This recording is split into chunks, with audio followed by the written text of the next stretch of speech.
Secondhand has a lot of common ground between the previous Anubis albums, certainly in terms of the fact that it is a concept album, insofar that it is written about real life. We want to touch upon things that were more relative to things that are happening today.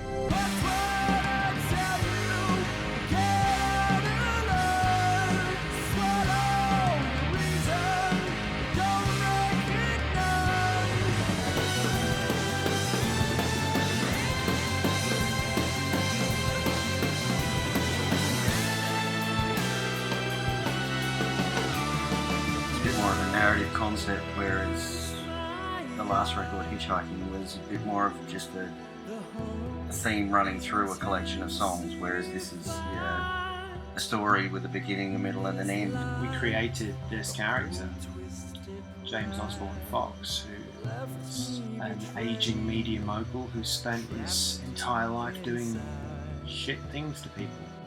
It's really the story of his downfall.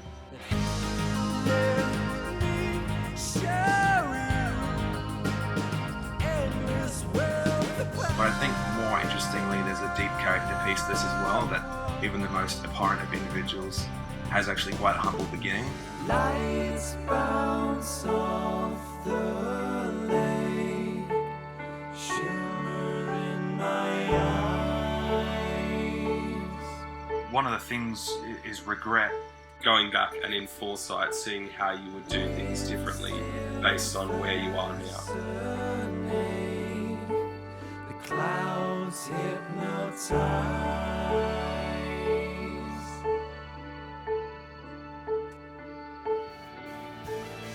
It's about how the media divides us.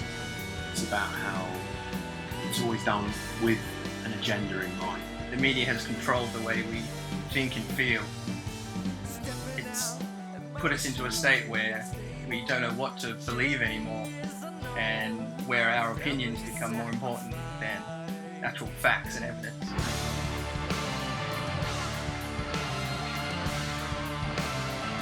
News organisations aren't necessarily taking great responsibility with the effect they have, and it becomes more about selling more papers or magazines or getting better ratings. It's almost become like a reality television show in a way. It's all done for entertainment.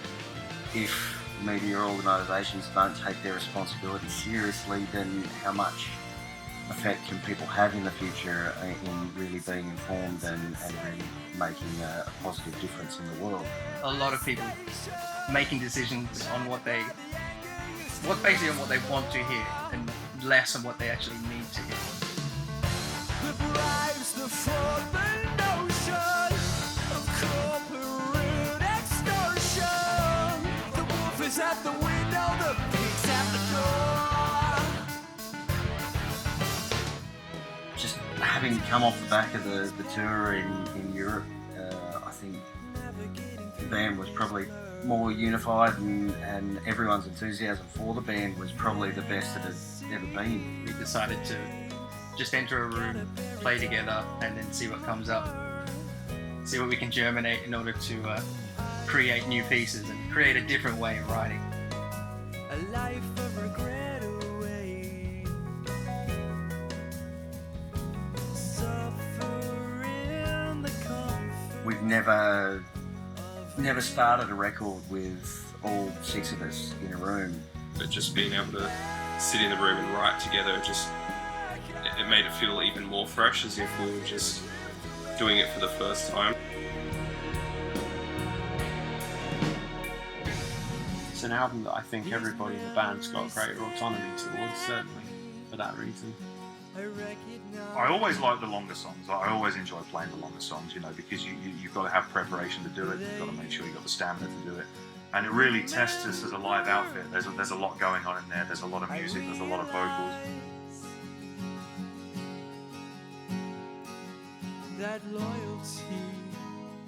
The things I get most proud of is when we aren't repeating territory we've done personally, or when I don't feel like we're wearing our influences on our sleeves too strongly.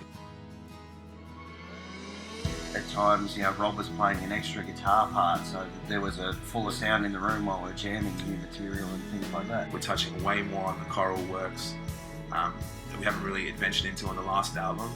But at the end of the day, it's about capturing good performances, and I think we've gotten better at capturing good quality recordings of better performances.